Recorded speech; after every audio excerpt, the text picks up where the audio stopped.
Hello, I'm Ben, and this is a DIY Homefront. And today I'm working on my Ohio steel dump cart. It's got a flat tire, and I'm going to fix it. So, let's get into this.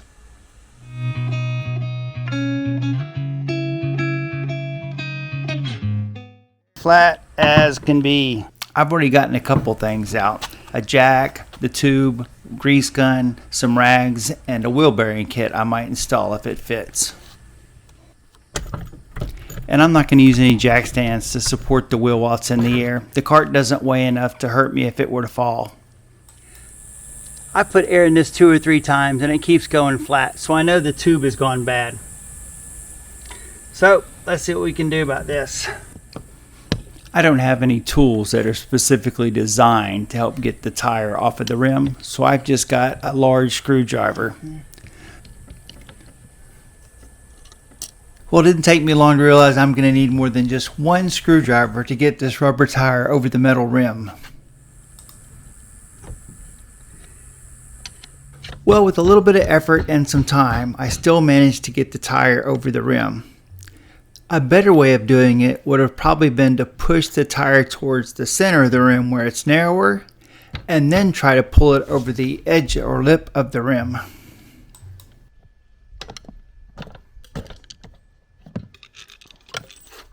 Once I get the tire over the edge of the rim, I'll start working on trying to get the tube out.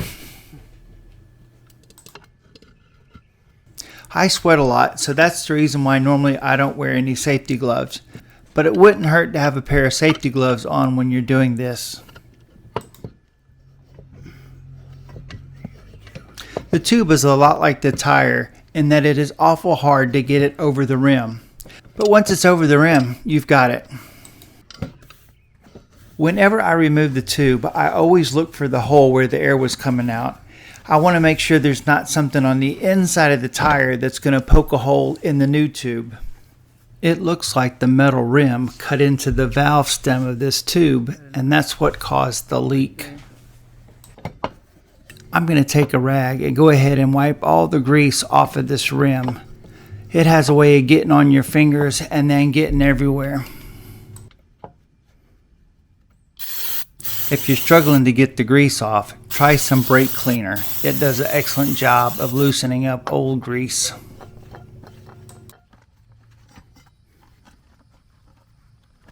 You'll need to be careful when you're trying to get the tube into the tire and then over the rim. It's easy to pinch the tube on the metal rim and get a hole in it. Make sure you line the valve stem up with the hole for the valve stem on the rim before you put any air into the tube.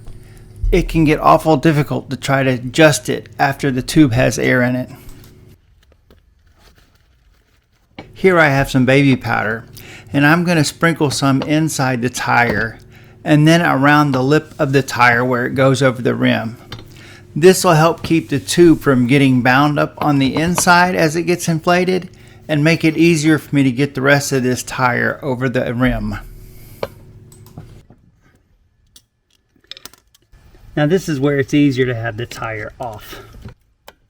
It's been my experience that it's difficult to try to get the tire over the rim while it's still on the cart or lawnmower.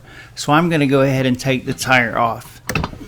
The whole wheel assembly on this Ohio dump cart is held on with a cotter pin.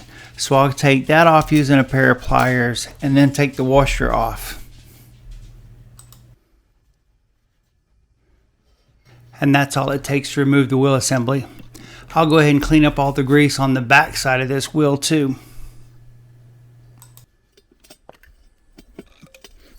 I'm sure there's several wrong ways to get the tire back onto the rim. And I'm sure there's probably other ways that are better or more efficient than the way I'm doing it. But you should get this tire back on the rim whichever way works best for you. You need to be really careful when you're jabbing your screwdrivers in that you don't end up getting the tube and that you don't end up pinching it. But for me, I have found if I put my body weight on part of the tire, I can work my way around and get the tire back onto the rim using my body weight.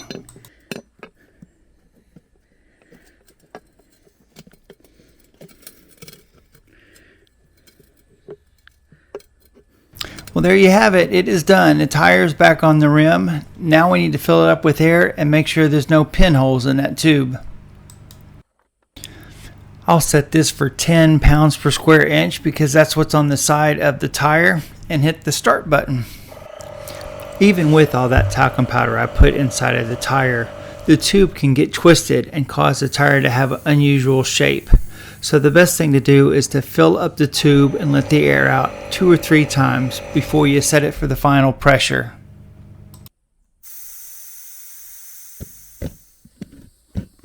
Here I'm trying to adjust the rim so the valve stem comes straight out.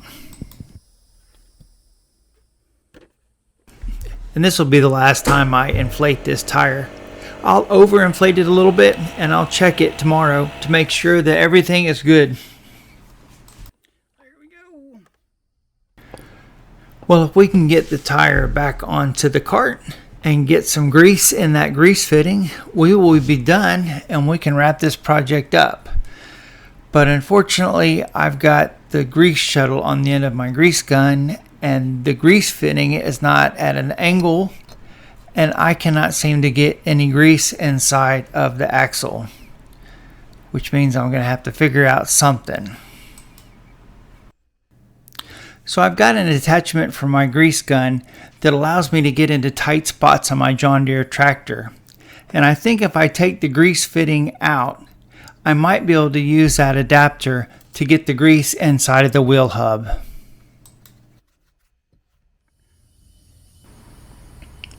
Okay, this is my special adapter, and you can see the grease will start to come out.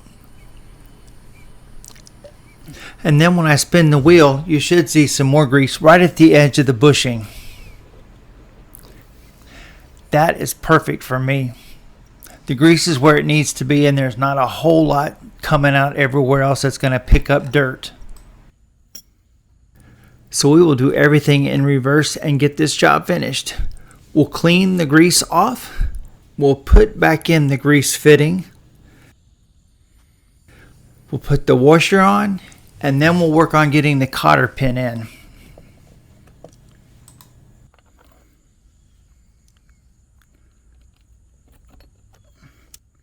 So one thing I haven't mentioned is where I got the inner tube for the tire. Well, I ordered that directly from Amazon. I went ahead and ordered 2 at the same time, and I got 2 tubes for about 20 bucks. Now, if you're curious where to find the size of the tube that you need, you'll find that information on the side of the tire. These particular tires have an 8-inch diameter for the rim, and they're 16 inches in total diameter. And if you look closely at the tire, you'll see that information on there.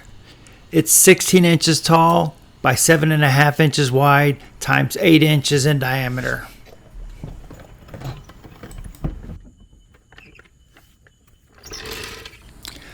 As long as I had the grease gun out, I thought I'd go ahead and do the other side. And there you can see that special adapter that goes on the end of my grease gun. I would not be surprised if this rim doesn't puncture the valve stem over time too. I deflated it and tried to adjust the tube inside the tire, but nothing worked, so I'll just have to wait and see.